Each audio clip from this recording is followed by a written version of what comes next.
Good morning, everybody. Again, everything's preliminary. Things are going to change as the investigation goes on. So I'll give you as much detail as I have right now. The person we're dealing with, the suspect is Louis Tull, T-U-L-L. Date of birth is 11/7/82. His extensive background, criminal background. He's done prison time. Charges he's been arrested for in the past have included ag assault, aggravated battery numerous times, domestic violence or strangulation, grand theft, just to name a few. I should have started this, but it's most important. So I want to thank God over the past less than 24 hours, I don't know, 12 hours, 14 hours, we've had some, this individual has been extremely violent in our community. One individual was shot in the leg. That person will be fine, that victim, but this could have been way worse. And it could have ended way worse this morning with the deputies. I also want to thank the ATF task force, which FDLE is a part of, the Dade City Police Department, which is a fantastic partner, and the city of Zephyr Hills. So it's going to get a little convoluted, and I apologize, but as I said, this is one of those things that was definitely a crime spree out there by this suspect. So approximately 8 p.m. last night, victim one, who knows the suspect, Louis Tull, sees him. At some point, Louis Tull tries to get into victim one's vehicle. He shows, the suspect shows him his gun. A fight ensues. The suspect then flees. In a very short distance, the suspect then gets into another altercation with victim number two. He gets in there, or starts struggling again. Victim two sees the gun, they're fighting. Victim one, who knows the suspect, and just in that altercation, comes over to assist victim two. While victim one is struggling with the suspect, Louis Tull, victim one gets shot in the leg. The suspect then steals the vehicle from victim two and takes off with it. Then the suspect goes up into Dade City. He knows the person whose house he goes into. While he's in this house, some type of fight happens. Louis Tull then points his gun at the victim, so that's victim number three. He then flees that house. Canine then starts tracking up there because we got information he was up in that area. Our canine unit starts tracking. We track to a house. As we get up to the house, we knock on the door. Our deputies are speaking to the woman. She says, "Hey, my vehicle's stolen." She is actually now victim number 4. During the night, we start doing reverse 911 calls. We're putting public messages out there, and we do that because we have a strong partnership with our community. One, we want to make sure they're safe. We want to give them as much information as possible so it's out there. The second reason why is our citizens give us great information. They're able to provide us tips so we can lead to an arrest. And so that's why we keep putting it out there. And there was people saying I was getting numerous calls. Well, yes, this is this incident that kept going on and on as the night kept going. Because of that, getting information out there, we were able to get information this morning that came from a good citizen who's called in and said, I saw the suspect that you guys are looking for, provided us some information that he had gotten into a Mustang. Right now, we believe that the driver of that Mustang is victim number 5. He was driving that vehicle. He said that the suspect got into it, eluded, he had a gun, kept pointing in his waistband, and said, "Drive me." With that information, 2 of our deputies who are in separate vehicles spot this Mustang. As they're doing a traffic stop, one gets behind the vehicle, parks behind, the other one in an SUV pulls in front to box him in. Victim number 5, who was the driver, jumps out because he had the suspect told the driver, keep going, keep going. He said, no, I'm not getting in a pursuit with the police. He parks, jumps out, puts his hands up. The suspect then gets into the driver's seat. He backs up towards the deputy who's standing outside of his vehicle. He then pulls forward towards the deputy who was blocking in the front. They both shoot at the vehicle. He then goes off through the grass. He gets a short distance away. He crashes. The deputies are then chasing him. The deputies then see the gun right by him, but they actually deployed a taser on him and tase him at that moment. I give our citizens a thank you because what you did was phenomenal by providing this information, by working with us. It's saying we fight as one, that's all of us as a community, and I thank you for that. To the deputies, that was, you know, being in that type of situation, seeing what they saw, reacting the way they did, you know, those are things our deputies deal with.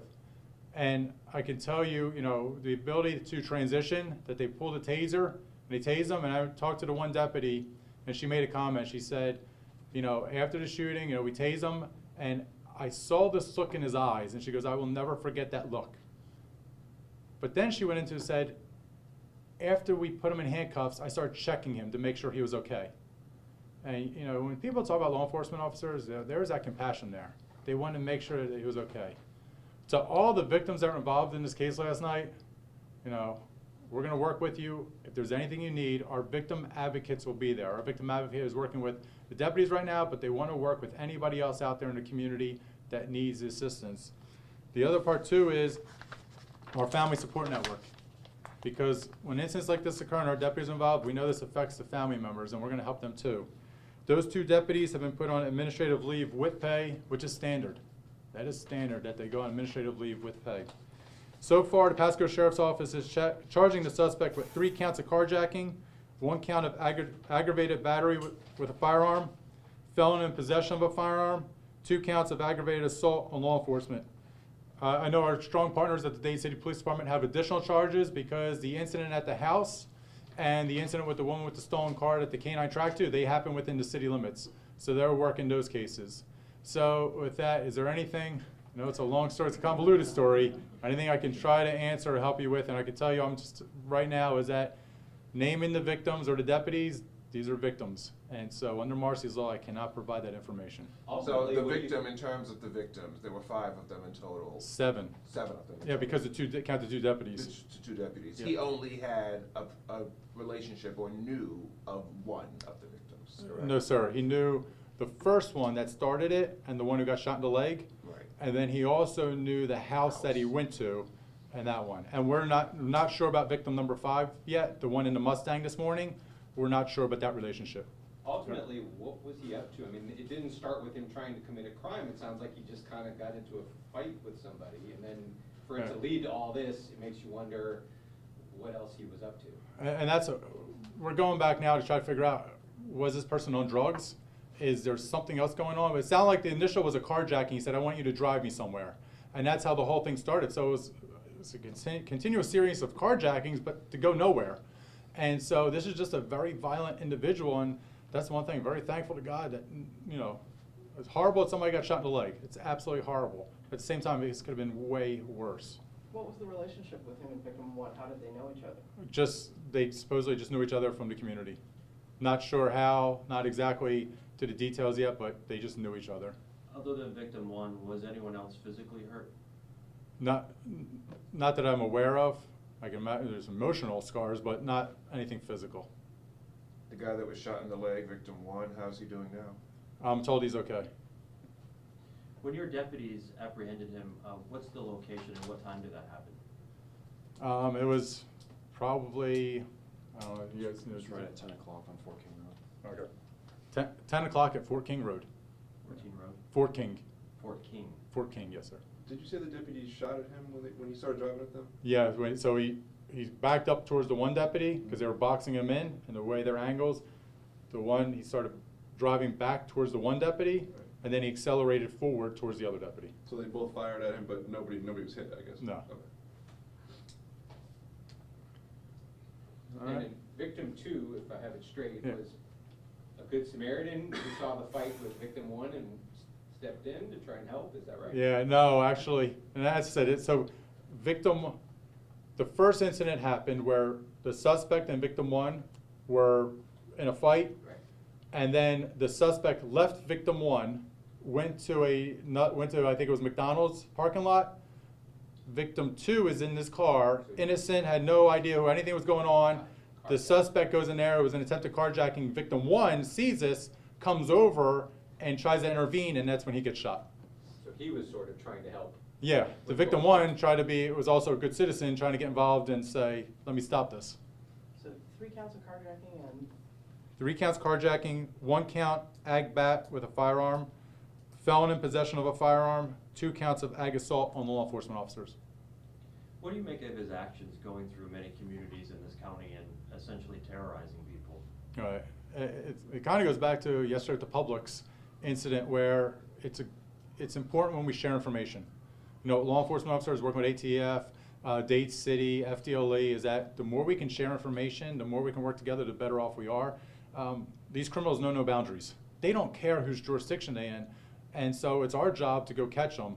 And so that's why I think that's critical. These criminals, it just seems like every day it's more and more brazen. More and more things are going on. And so, but the partnership with the community, and I said, we would not have been successful today had we not got the tips that we did. Those tips led to this arrest. All right. Appreciate it. Thank you all very much. Yeah, sure.